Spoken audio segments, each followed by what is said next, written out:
inside the circle. We invite you to join us in finding your tribe, finding your purpose, finding your circle.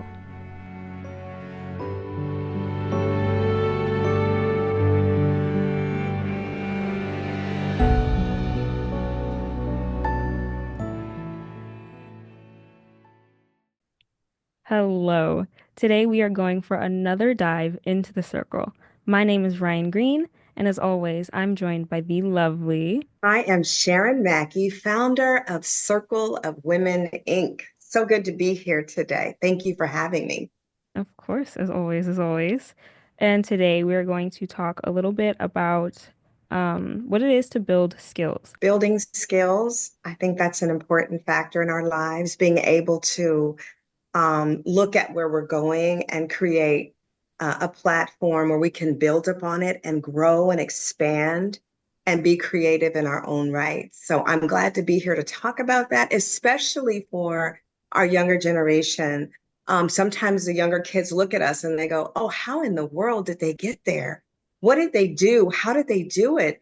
And they don't understand that it takes one step at a time. We're always building and growing. And sometimes we look at the popular celebrities and those people and we think they're on the stage, they're on the main stage. But it took years. Most of those people started entertaining when they were like 5 and 6 years old. And by the time we see them blossom on the main stage, they've been doing this for a very, very long time. So I think this is a good topic to dive into. And I'm happy that we're here to discuss it today. And hopefully will be a blessing to somebody out there. Of course, of course. And I do agree with that. There have been times where when even I was little and even now, I look at other people who are so much further in their careers and I'm like, wow, like you have everything that it takes. And it's true. Skills are not built overnight. You can't, No. yeah. So We fall on our face, we get back up, we fall on our face, we get back up, and we just keep building. So I'm excited to hear what our guest has to say about skill building and some techniques. Hopefully, we'll walk away today with some techniques on how we can do that and create, some new ideas for those that are listening out there today. So today, Sharon and I are joined by the program manager for UCLA's Prison Education Program, which provides college courses to incarcerated individuals and current UCLA students alike. With years of educational and professional experience under her belt, Jai Williams is going to give us insight on necessary skills and how to build them. Welcome, Jai. Oh, Welcome, welcome. So glad thank to have you. you. Yes, thanks for having me. I'm so excited to be here. All right, Jai. So today we're going to pick your brain a little bit and kind of get, as I said, more insight on building skills and kind of where and how to build them. So one of my first questions for you today is, what are some of the skills you've learned and how have they benefited you in an educational or a career setting? Yes, some of the skills that I've learned is how to communicate with different types of people. I once was a student. I was a teacher, so I actually taught students. So I had to learn how to teach younger people. I've worked with principals, administrators, and now I'm in higher education where I'm working with deans and faculty professors, and I'm also working with different prisons. So I'm speaking to wardens and COs and all types of people. So just learning how to communicate and, really just, be able to be flexible. I think it's a big skill to have. It's an important skill to have. I think relationship building, like you both said, like people don't get here overnight. Like you have to build relationships to like help you grow and get to the next phase in your life. And I think another skill is accountability, like having, the time and the energy to like hold yourself accountable and having a partner who can also hold you accountable. It could be like a coworker, it could be a friend. But that kind of correlates to relationship building where you're just like growing a community around you in wherever space you are so you can grow as a person and as a professional. And I think it's so cool that you've been in kind of each aspect of communication because, and as a communications major, I should know, there's so many different ways to talk to different peoples and in different levels of professionalism. Like it's very different talking to people who are younger than you and then talking to your peers and then talking to people who are in a level kind of above you, like professors, deans, and things like that. And so I think I agree with you there. It's definitely beneficial to have good communication skills. I was listening to you, Ryan, just now, and you said it's very different communicating with people on different levels. And I want Jai to expand upon that a little bit because for me, I talk to everybody the same. So it's like I just change, just change my maybe my tone a little bit, possibly, so I can relate to the younger generation. But I'm also able to talk to those that are in higher up positions as well. And I've kind of always been that way. And I wasn't trained to do it. It's kind of just come natural to me. So, Jai, I wanted to ask you, how do you see that?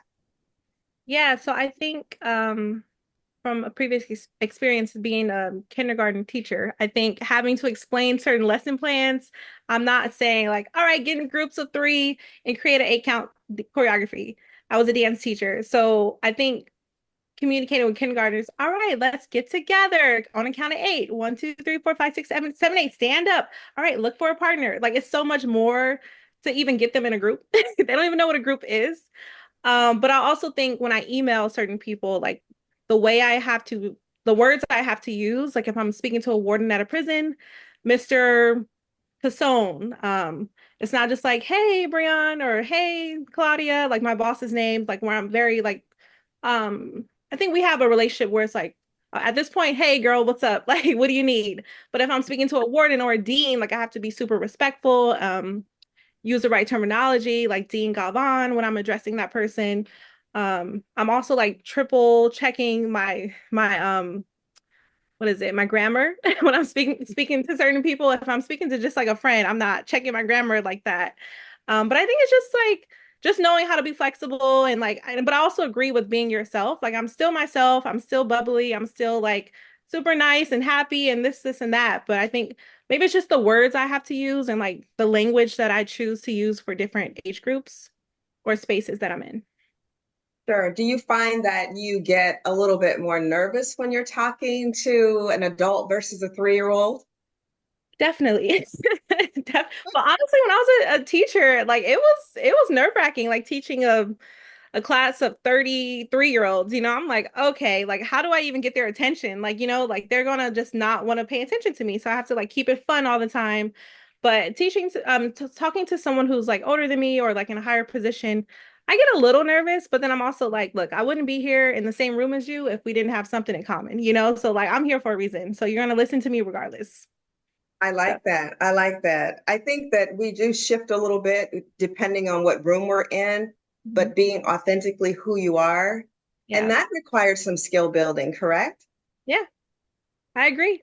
A lot of Yeah. people, what is the word? There's a term, oh my goodness, like they change who they are when they're in a certain room. There's like a term for it. I don't know. Chameleon? Yeah, that or just oh my gosh, I can't even think about it. But they just talk different when they're in a certain room or, just do things. But it's like I think you should just be true to who you are regardless.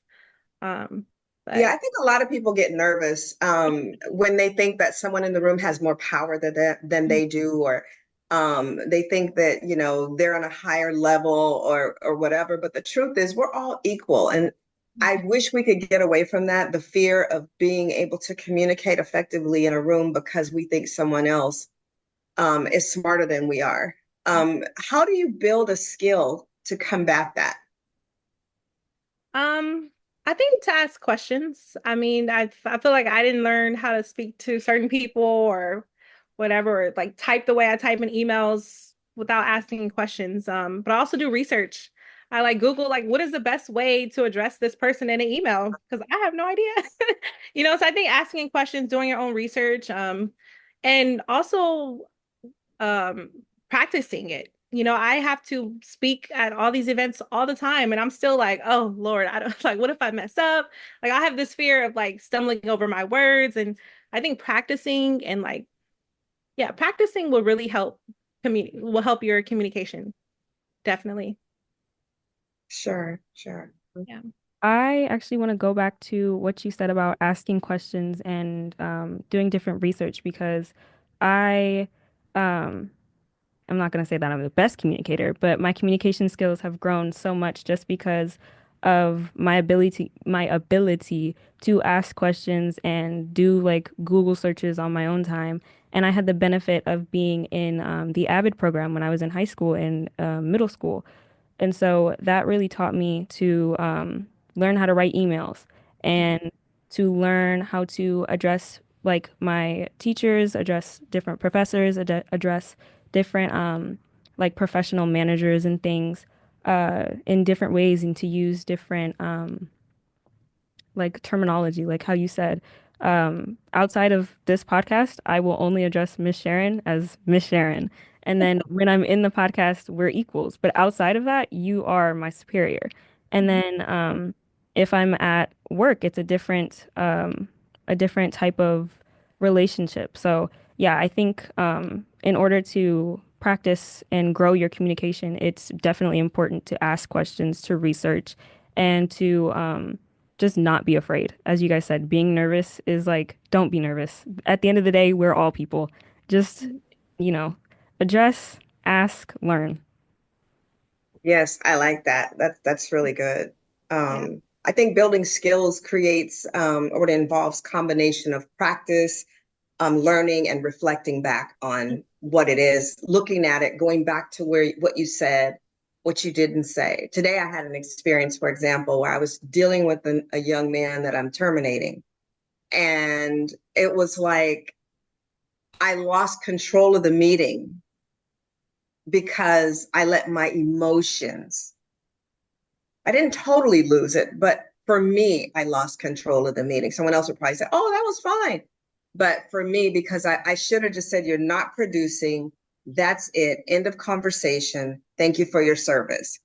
But when someone says something to you in the midst of a meeting, you forget about your skill building, right? You start feeling it's like it's a personal attack and you want to address it. So one of the things I'm working on in my skill building is being able to stay consistent no matter what's happening.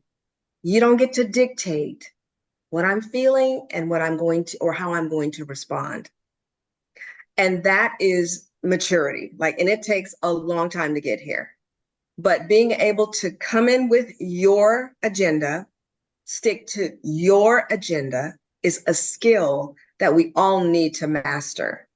Jai, you had said something about accountability. You talked about building relationships and learning how to communicate. Those are key elements to skill building. Being able to stay calm in the storm, Mm-hmm. being able to listen when you don't think anybody's listening to you, and be quiet. Because sometimes silence is the best indicator. Just be quiet. What do you think, Jai? Yeah, I think that's amazing. I think listening is great. Before I was in this role, I was a program coordinator and I didn't really talk a lot in meetings because I was a dance teacher and now I'm running a program at UCLA. So it's like completely different. So my first year, I did a lot of listening. I'm like, I don't know how I even got here, but I'm gonna, try my best and just listen to everyone around me. I'm in meetings with deans and, writing grant proposals and all these things. And I'm just like, okay, well, the best way to learn right now is to listen because I don't know what what I'm doing. So I think that's definitely helpful as far as like building and growing as a professional and growing in your career and just in life. I think you kind of just have to listen to what's going on around you and just be calm and like you said, control your emotions. I used to have a hot temper when I was younger. I mean, I'm still kind of young, but I never even it was 0 to 100, and now I actually had to start counting to 10. I actually like had to do deep breaths. Now I don't need to do that, but like it was a process. Like 10 years straight, I'm like, okay, how do I not get angry or get upset in this moment? Just be calm, listen to my thoughts, listen to the person who's talking to me without reacting. So I think Yes, everything is a process for sure. that's where I have a challenge. I have a challenge of just not reacting and just allowing whatever to just kind of resonate. My nephew teaches a class about on how to breathe and how to just be in the moment, just really feel everything, every sound, everything in the moment, and not respond. And that is something to be acquired. Yeah. I also want to comment on that because I feel, not to brag or anything, you guys, but I am quite the opposite where things don't really bother me as much. It like takes a lot to bother me. And I was like that for the longest time. And it's only recently that I've had like experiences where I just need to like actually take a step back. I don't know if it's because I'm taking on more work or it's because I'm dealing with so many more people than I was before. But I actually do have to start implementing like different counting techniques, different breathing techniques. I have to tell myself like it's okay at work because currently I work at Chick-fil-A, so I have to tell myself I have to take a step back and just be like they're doing their job. I'm doing my job. Everybody's doing their own job. I need to calm down. I need to chill out. And it's very important to keep that in mind. And then Yeah, go ahead. I wanted to ask, I'm going to open this to anybody. What are some professional and educational skills that are deemed important? And then how would you recommend people go about learning them since we're on the topic? You want to take it, Jai? Yeah, I think some professional skills, I think showing up on time, and on time is like 10 to 15 minutes before the start time, just like make and then yeah, I think yeah, just showing up beforehand because beforehand is on time and on time is you're late. That's something that I'm learning. Being prepared, so printing things, if I'm presenting somewhere, printing the night before or just having everything laid out the night before, so the day of, I'm prepared. Yeah, just try to stay prepared. Um, those are the top two that come to mind right now. I think I've lost really good friends behind my analytical abilities. I'm very organized and I lose friends because the expectation is that they're going to be as organized. So, for example, Jack, I'm working with you on a project and you know me and I know you. I'm going to try to accommodate you, right? Mhm. Because I already know how you think and I already know how you're gonna move. And if I know that, then I want to act accordingly because I'm here as a support mechanism to you, not as a hindrance to what you're trying to accomplish. And after we do something once or twice, I'm going to know exactly because I'm going to make it my business to study you, right? I'm going to make it my business to make sure that I know exactly what you're going to need in every moment. So I say set clear goals Mhm. about what we're going to do, break it down, divide those goals into maybe smaller goals, and learn from different sources. It may not be exactly like you think in black and white, but we'll learn from different sources, right? And we'll begin to implement that based on what we're doing and be flexible and know that we might have to move a little bit different over here, but we're still going to get the same outcome. And when more people are involved at the table, you tend to have more voices. So you have to be flexible. You can't not be flexible because if you're not going to be flexible, you can't move that way. Mhm. So, and then we need to practice consistency, being consistent in everything that we do, reflect and then adjust because there's going to be changes that we have to make. There's no, quick and dirty cookie cutter. It's always going to be some changes, which means we have to know how to pivot. And then we need to stay persistent in everything that we do. And then we want to teach others exactly what we do. Now, sometimes the teaching others part can be a little complicated. It gets a little muddy because everybody thinks they think they know what they're doing. Have you ever experienced that? Yes, definitely. But if it's my party, then you need to adapt to my party. If Mhm. it's your party, then I need to have the skill set that you need for your party to be a success. And people don't like that because then it's construed as you're being mean or you think you know everything, but it's my party. So we have to get on board to support each other when we're going through these processes. I hope that answered your question. Of course, of course. Okay. And then I do have a second question for this one I've just came up with. For people who may not have the resources to go about finding Mhm. out different skills, how could they learn and integrate them into their own daily lives? Yeah, I say read a book. Like we talked about earlier, Google search, read a book, talk to people. I've learned so much just by like talking to people, asking questions, like people in different fields. Like even when I quit dance teaching, I kind of wanted to go into the financial world. And so I was talking to someone who I knew was in a financial position. He was a financial advisor and just learning like, okay, maybe this is not for me. And just being able to like adapt, be flexible, communicate, just all the skills that you need to, be great. I think just trust your gut. I think I always tell people like whatever interests you, I think that's the way that means something. Like it's special. If it's like something you're into, like your body is attracting it for a reason. So just go out and search for it and then it'll come back to you like whatever's meant to be for you. So yeah. Sometimes in our communities, people don't really want to help you to grow. Mhm. And it's the opposite of that in other communities. But in our communities, we tend to be hoarders. We guard everything that we have and we don't want to share it. And I've had people tell me, well, sharing information is to be sold and not told.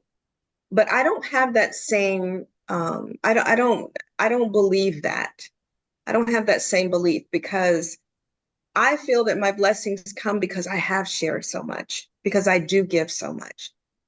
And there's a limit though. You don't want to keep giving, giving, giving, giving. Like, right? I don't want to say don't give, but sometimes I think for me, I've done way too much. I really have done way too much.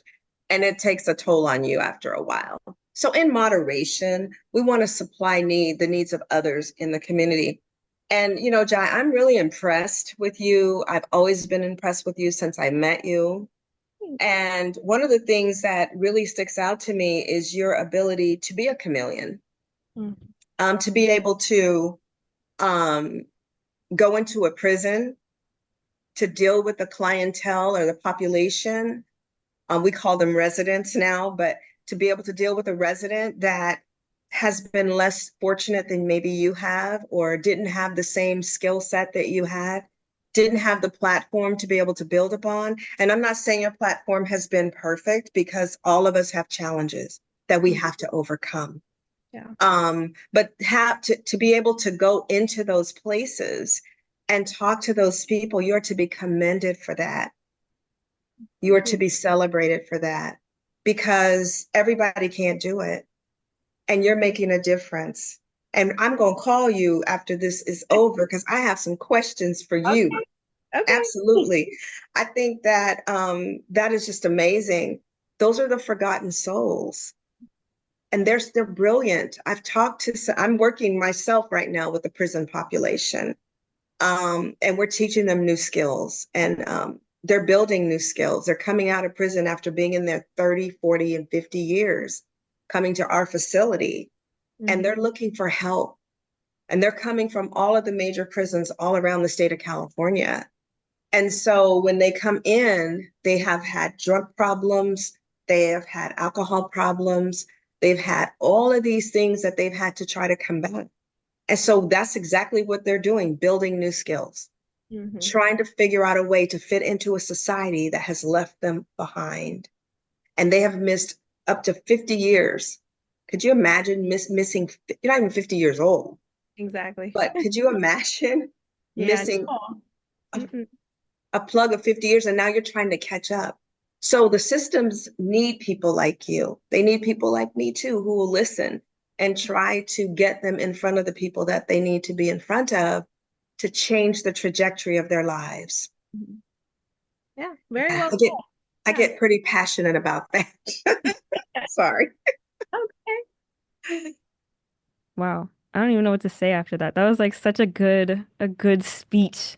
I feel like I should be like clapping right now. Didn't even know where it came from. Okay. I think that we're all professionals in our own right. Ryan, You have grown tremendously. I say that all the time. And the last episode we did, we were talking about breaking bad habits and procrastination. And so I know that we all do that, but that's also a skill that we need to work on and build on. So that was a great episode that you did as well. Thank Yeah, and Ryan, I don't even think I've heard you talk this much the past couple years, and you're my cousin. We've been doing a lot of talking, huh, Ryan? Like, I'm so amazed by Ryan. Like, and you, Miss Sharon, this is just amazing. Well, Yeah. don't be because she's a chip off the old block, right? So you have the same blood she has, and you're amazing, so she's amazing. And she's gleaning from you just as much as you're gleaning from her right now. And that's how it's supposed to be. We share thoughts, we share ideas, we all grow together. And I think that's one of my biggest problems sometimes. I keep thinking everybody's right here with me, but it's not the case. And we can't forget that. We have to be mindful of that. Because as you're growing, Ryan, and you're moving into new platforms and new degrees, new levels, you have to understand everybody's not going where you're going. Hmm. They're not. And no matter how bad you want them to all roll with you, Jai, they're not rolling with you. Oh, I know. I lost a friend of 18 years 2 years Yeah. ago, and it's like it feels like a breakup. It's like, wow, I thought you were my person, like my best friend forever. And yeah, you get older, you lose people. People don't, your goals don't align anymore. They don't know how to communicate. So And yeah. jealousy and envy and Yep. look at her, what makes you so special? So that's another skill we have to build on, right? Making sure that we're selecting people of like minds and Hmm. we're selecting people to be in our circle, inside the circle, people that are in our circle that can like complement us. We want to be, as we're building our skills and we're moving ahead, we want to complement those that are in our circle. And everybody doesn't fit in the pieces like you would like for them to. Although we want to, it's not necessarily going to happen. Right. Yeah. I know After, you have a question, Ryan. You got something. I see it. I feel it brewing. yeah. Did you see me over here taking notes? Yeah. Yes, I After did. hearing what you guys have said about like how Jai just said she lost a best friend of 18 years and how earlier we were talking about how you're very analytical with others. I think those are also very important skills to learn how to not only be able to deal with the loss of people that you've held so close to you your entire lives, but also learning how to assess people and how to kind of determine who is going to be able to follow you and keep up with your pace, and then who will be able to not be of use to you because that sounds kind of bad, but to kind of bounce off of each other and to be able to be of use to each other. And I think that's something that's really important to learn. Yeah, I agree. I mean, I didn't know she wasn't a friend. And I think part of it's like she didn't know how to communicate her needs and or whatever, and she just chose not to say anything and she just left me high and dry. So I think, but also I think being around people and like choosing people who have value in you and your relationship and your friendship and pour into you just as much as you pour into them, I think is something that we need to reflect on and realize and like to actually sit down like what was this a good friend for me anyways? Like what did she add to my life? Like, so after reflecting, I realized like she was jealous this whole time and like certain things she said or did, like I just looked over because I thought that was my best friend. And then realizing, wait, actually, that wasn't right. I should have said something. I should have spoke up. So I think having a time to reflect on your friendships and just see who's really there for you. Like you don't really know until you kind of know. But if you do some reflection, like I think you can get there faster. Do you find that sometimes people suck you dry?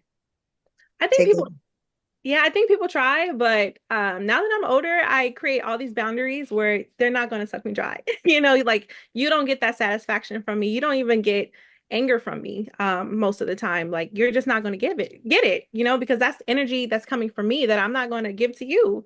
So even like in breakups, like the older I got, like the less I cried over a guy. It's like, why? You're not even worth my tears. Like I'm not even going to spend 2 days being sad over you because it's over. I have a whole like a life to live, like I have so many other things that are important to me. So I think just creating boundaries, choosing who to give your energy to, but also taking care of yourself. Like, yeah, I didn't cry over you, but yet I'm still probably sad. So I'm gonna just do something that makes me happy, hang out with friends, do yoga, whatever the case. So yeah, I it's a think lot. too, sometimes people, we need to carry people up with us. There's some people that we need to pull Yeah, and try to get them where they're going. But if they're never going to catch on, at some point, the rope is going to break right. and we're going to have to let them go. Hmm. So I'm glad you girls recognize that, you young ladies recognize that. Now that we talk about it, that's actually another skill. Everything that we talk about, I'm like in my head, I'm like, yeah, that's a skill. That's another skill. That's another skill. Just being able to realize different things and to kind of take in information, as you said, Jai, be able to take in information, um, be able to set boundaries, and I've lost my train of thought, but knowing how to see things, how to realize, I feel like that's a good skill. And to Yeah, and reflect on different things. yeah. And when it's time to let go, like even if it's a job, like, okay, this job is no longer serving me. Like maybe I need to look somewhere else, to be happy. I think at the end of the day, I think whatever makes you happy is what you need to focus on. Your energy on the people around you, who makes you happy, the job, how to communicate, how like communication can make you happy. Just, I don't know. I don't know. I just think about happiness. I just want to be happy. I don't want to be old and angry and mad, like why? So, Mhm. yeah. That's also a skill. Mhm. Understanding how to take it and then let it go. Mhm. Let it come in, let it go. We're not going to belabor it too long. And another skill, something you said, Jai, knowing when to leave a job. If it's very, very uncomfortable, I believe that the energy is saying it's time to move on, but we keep holding on to it. But there's another blessing from you behind door number two, and you'll never get there because of the insecurities that you have. So that's another skill, being able to know when it's time to just go. Just go. I used to tell people, I did a lot of teaching in my years. I've been around a long time, y'all.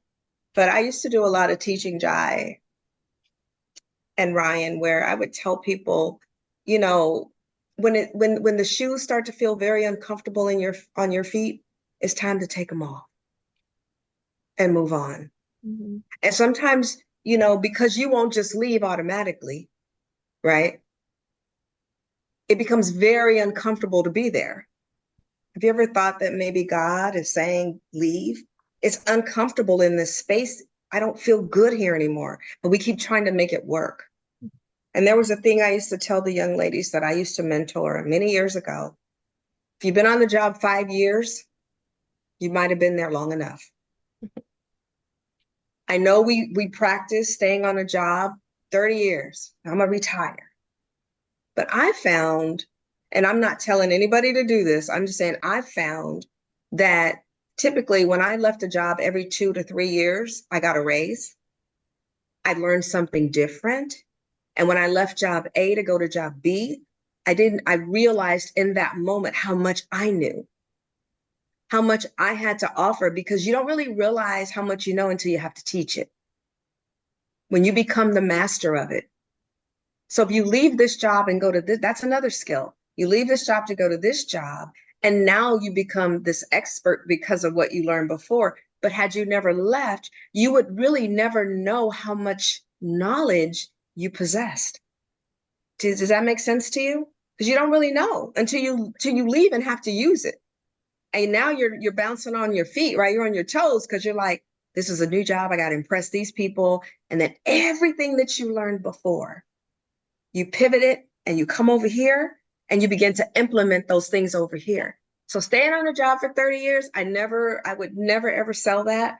I would always say, yeah, it's 30 years too long. Buying a house and living in it for 30 years, but it takes a new skill set, a new way of thinking to believe that. Because some people think, especially in our communities, we feel like, oh, I got to live here for 30 years and then I'm going to retire here. And basically what's going to happen, all your kids and your grandkids are going to come there and live in the house and, tear it up and it's going to, so you really don't have to do that. And I learned this in corporate America. It was another skill set that I learned where, you know, you live there for 4 or 5 years, you sell it or you rent it out. And if you sell it, you use that money to go and buy something else. And then you know what I mean? And then you just keep growing and growing and changing communities, meeting new people, living different lifestyles. That's another skill. Being able to know when it's time to get out, watching the markets, playing the markets, looking at, what the world is doing. Where are we going? Because sometimes we just get stuck and we don't know how to get out because we don't have the skill set to get us out, right? And that's what we need to focus on. Like, what can we do to change this position so that I can be better? I used to use my house as a checkbook just to get to where I needed to go until I could get the second house and then the third house and then the fourth house, right? Hmm. So I think those are all skills that we need to build. That's a whole financial seminar. I know that's not what we're doing today, but it's still a skill. It's building a skill set that will teach you how to think different Hmm. and not be stuck in our old thoughts. Yeah, this actually ties into something that I had written down for different like professional and educational skills that I thought were important when I was writing, is Wow. that, for budgeting, because I have a very, very big shopping problem. And so I think budgeting is a skill that I can learn to save my financials, save that my finances. So I kind of want to ask, how would people go about learning budgeting and how to budget their money? Yeah, well, now I have a financial advisor. So, but I still do things on my own. Like every check that I get, like I have up until December, like everything I need to pay for every 2 weeks. So like the check I get the tomorrow, I have a bullet point of all the bills that I have to pay for. And then I know like the remainder I have for those next 2 weeks. And I like pour into like what I need to put into savings, how much I have for shopping and food and things like that. So I'm like my notes app looks crazy, but I have every check like everything's paid for already. Like I already know where my money is going ahead of time. But I think having a financial advisor really helps too. Learning how to invest your money, how to save money and things like that. And I would say to keep it very simple for me, what I did was I saved like $100 a week for like 20 years. Just $100 a week, just kept saving it, saving it. I opened up a 401k on my job, and they were taking money there. Um, and people don't realize it even now when you're young, just $300 or $400 a month. By the time you're 60, it's going to be huge. Whatever vehicle you put it in, it doesn't matter. I'm not here to dictate, where you should put your money, how you should put your money. That's a whole nother seminar.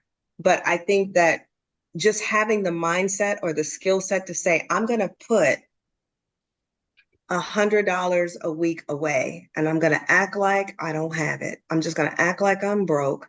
You don't go back and check it. So it's the same thing when you buy a home. You don't check the equity every day. After about 10 years, check the equity. And then you go, wow, I had no idea. So I think that for me, I would just say, just start with $100 a week, $50 a week. It depends on how much money you make. But if you're making $300 or $400 a week, you should put $100 a week away. And then one day you're going to wake up, you're going to have $10,000 and then you can say, okay, now what am I going to do with this $10,000? Then you find another financial vehicle to put that money in. But always say, even if you can only save $10, I don't care what it is, save it. And then you can always get an insurance policy, something that is like a universal life policy that's going to give you some kind of return at some point. You don't want something you're going to be putting money in, and you can never realize any funds back. You want something that is going to generate cash flow for yourself for the future, or should something happen to you catastrophic. But that requires skills. You have to know when to stop shopping, and you have to know, you're laughing, Jai. You have to know when to stop shopping, and you have to know that I'm broke. I used to tell people I'm broke. Don't if I had to, Jai, if I had to dip into my little stash, I'm broke. I'm not dipping into my stash. I don't care what's going on around me. Friend call, mama call, sister call. Nope, don't have it. I'm broke. And nobody needs to know how much money you make. Because once people start counting your dollars and your cents, they're going to be asking you for money. Mm-hmm. Oh, Jai, she got a big bank account. Oh, yeah, Ryan, I know she's been working and saving her money. Nobody's business. I made that mistake. And then when people find out, so you need to build a skill set of not telling your business. Right? Of I course. can't hear you, Jai. Oh, I said seriously, yeah. Don't tell people your business, even if it's relationship business. Nope, we're good. I'm good. Like, because people prey on your downfall. People watch your pockets. They ask you for money, but it's like we have the same 24 hours in a day. You can work just as hard as I have 4 jobs. I have a salary job and 3 part-time jobs just so I don't have to ask people for money. So you can work. You have 2 hands, 2 feet. Yeah. Smart girl. And I think mine came from being, that skill came to me because of my poverty. Mhm. I grew up in poverty and I had a poverty mindset. And I'm like, okay, no, canceling that out and we're going to do something different. So yeah, I think that, just socking away a little money, develop that skill to say, I'm not shopping. I'm not going to the movies. I'm not hanging out with my friends. Next paycheck, I'll do it. This paycheck, I'm spent, but I got another check coming next week or the next 2 weeks, or however you're paid. And then I'll have a little fun then. But right now, I'm going to have to eat a sack lunch, some tuna fish on some bread. And then after that, I'm doing this for my future. And I think that that's very, very important, especially right now. The world is just so financially broken. We can't rely on the systems to take care of us, right? We have to rely on ourselves. Mhm. And this, So, this is really good information because it lets me know that I'm on the right track. And yes, you are. it also goes back to what we said earlier. Ask questions because it helps. It does. It does. Yeah. And so now I kind of want to talk about since we're in a more digital age and computer skills are something that's growing to be more important. I'm sure the younger generations probably won't have an issue learning computer skills, but how would we be like going back to what we said earlier, how Miss Sharon is internshipping at the prisons where they're releasing people who have been in there 30, 40, 50 years. How would we be able to teach those different individuals different computer skills to help them survive in this digital age? That's very interesting because the prisons I work at, they're not allowed to use technology. So I haven't had a chance or opportunity to like teach we call them our students and who are incarcerated anything about technology because I can't bring in my phone, I can't bring in a laptop. They're not allowed to use them, so everything is on paper. Are you finished, Jai? I don't want to cut Yeah, you yeah, off. yeah, I'm Okay. finished. I think some of the prisons in the state of California they have iPads. Mhm. Some of them have phones. They're being introduced to the digital world, Ryan. And my son is incarcerated. He's been in there for 30 years. And so he is able to call me like video conference in, but they keep it very blurry so you can't see and identify what's in the background and the other inmates and stuff. But they know how to use iPads where he is. They know how to make phone calls. All the phone calls now are coming out of California prisons are free.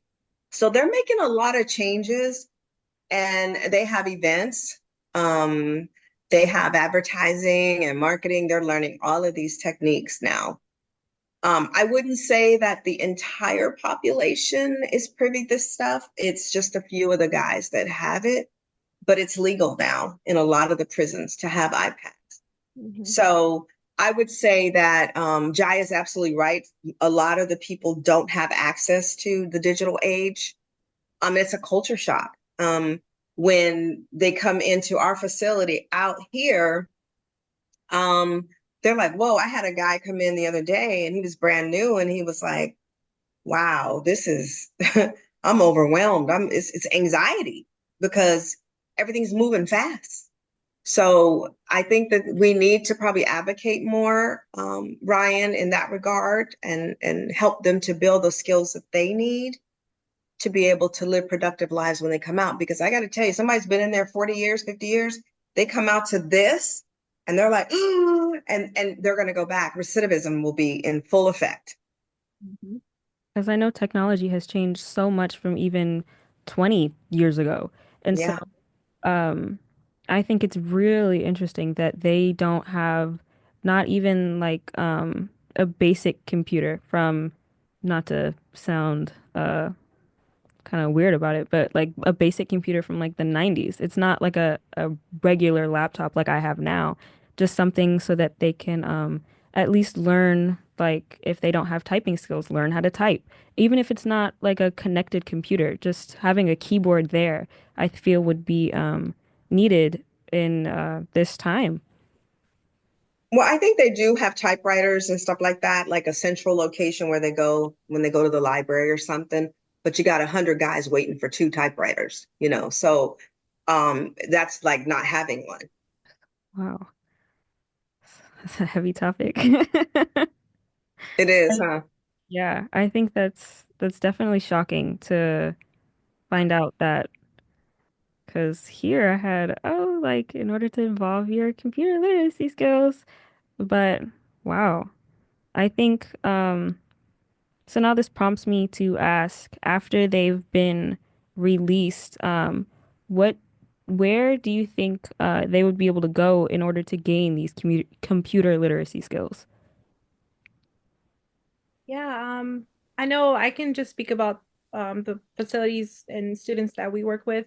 When they're released, we offer them a $500 Freedom Scholarship. So we give them money to help them out if they take our classes while they're incarcerated. We also invite them to take a class on UCLA's campus. So we pay for their tuition for the course. They get UCLA credit. We pay for their books and supplies and things like that. And we also offer them a chance to speak at our orientations that happen 3 times a year. So if we have events, we invite them. They're part of like our listserv. So we keep them included. If they want to continue their education, we're working on a bachelor's degree program where people who are released, well, they can earn the BA in prison, but when they're released, they can come back to UCLA's campus and earn the degree. But right now, we're just offering courses because we're in the talks with deans and all this stuff. But yeah, we encourage them to continue higher education so they can learn all these skills just as a regular student who wasn't incarcerated. So That's amazing. I actually really do like kind of everything that UCLA has done, and I know I've went to many of your conferences and many of your things that they've held, and I each time I'm blown away. oh, thanks, Ryan. Of course. You do a lot. So much. I know we just need to do so much more. I feel like, getting into the head of the individual, and understanding why they made the choice that they made in the first place to do something to build skills before they get into trouble, and there's so many things, I'm not going to go into it, but there's just so many things under the heading of abuse that comes to mind when we're thinking about people that are incarcerated. Everybody's looking at the result of what they did and what happened, but they're not looking at the root cause of it. And that's where we need to start in the adolescent years, to start building skills then, to start setting them up then, and showing them a different way. There's so much that goes on in a home that we don't see or know. One individual was telling me about, the issues that they had in the home, and there was a learning disability. Nobody taught him the skills that he needed to feel confident. And you know why they didn't? Because they didn't have the skills and they were busy trying to survive. so we can sell drugs. If you sell drugs, you're probably going to do drugs. You know what I mean? It's like a, and then if you're on any kind of mind altering drug, chances are you're going to do something that you shouldn't be doing, right? You're going to do something. So that that's a it's a deep subject, but I believe that the skills need to be developed early on and patterns need to be recognized in the beginning. And because there's all kinds of abuse that goes on that prevents people from building those skills, even in school. And I'm sure, Jai, you've experienced skill building with the younger crowd. And I'm pretty sure as a teacher, you were able to see some of those students that were not functioning because of something going on at home, or and it wasn't because you weren't teaching them. It was because when you finish, they got to go back to that situation where nobody's building skills, right? Yeah, exactly. And I actually um saw that the most challenging students that I had as a teacher would get dropped off at school first and be the last ones to get picked up. Yeah. That was very interesting to see. But yeah, I definitely heard some stories, some of the students who like acted out in class or couldn't sit down and things like that. Like I've heard of things that were happening at home that contributed to their behavior. So Yeah. definitely. So they're not able to build those skills because skill building starts at an early age. It begins with the parent, the parenting, and then it rolls into the kids. The children are then impacted. If they have parents that set rules and have boundaries and set skills in motion, you're going to have a different type of a child than one who is deprived of food, who's always left at home alone, who doesn't have the ability to function at the same level as another kid. So when you marry these two kids together, you got the kid that's doesn't have any skill set, and you got the kid who does. This kid can be completely brilliant, but he just doesn't have the tools. And so what happens is this kid wants to fight about it because he knows that he's lacking. He knows he doesn't have the things that he needs. And this kid is over here intellectually trying to beat him down and where's he's got his, all his gear on, right? And so it becomes a problem because those skills are not being built in those children. And that's why we have the issues that we have. But that's all. Oh gosh, that's something that would have to be unraveled. That's been going on for a long time. Mhm. Okay. Now, moving on from our very, very deep talk, and before I move on though, I do want to say I do agree that different skills, like it all depends on how you're raised, and um, like different skills that people obtain, as we were talking about earlier, different communication skills, and learning how to address people. That comes from how you're raised, and if you're raised from someone who knows to automatically address somebody who's superior to them in a job or just out and about people that they don't know. When you hear them refer to others like, "Oh, that's Mr. Da da da da, that's Mrs. Blah blah blah," you kind of like take that into your own head and you kind of like integrate it, and you're not gonna know that that's a skill until you learn that that's a skill. So yes, I do want to agree with that. And then now I want to move to Jai. Prior to our episode, I asked you to create a hashtag with a phrase that you keep in mind when you think about building skills, teaching skills, and then talking about skills. So, would you like to share with us your hashtag life lesson? Yes, it's kind of long though. It's hashtag don't be afraid of it more than you want it. So that's something that I still struggle with. You know, I want something so bad that it's scary. Like, what if I don't get it? But like, I want it. So I'm not gonna, I'm gonna just really just go for it and not be afraid. So that's something I live by. I love that. Like it. Don't be afraid of it more than you want it. Fear can really wipe out some dreams, huh? Again. Hmm. So, today we've talked about a lot. We went over kind of what skills can be built, and ways that we can build them, and then issues with the creation of skills in the prison systems in California. Um, wow, that was a really good episode. I'm not gonna lie to you guys. That was a really good chat. So much to say, right? Yeah. Well, So, I'm And so happy that I've been able to be a part of it.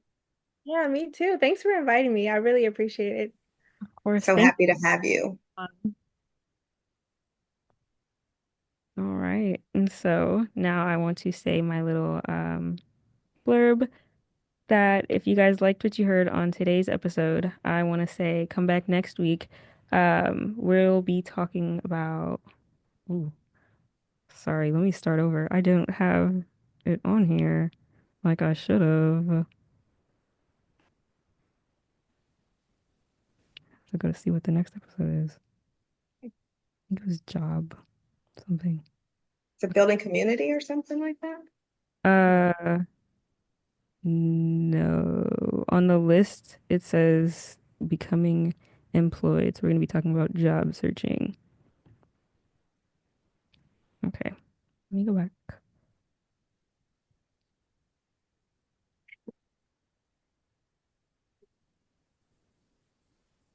Okay. So now I want to say that if you guys liked what you heard on today's episode, check back next week.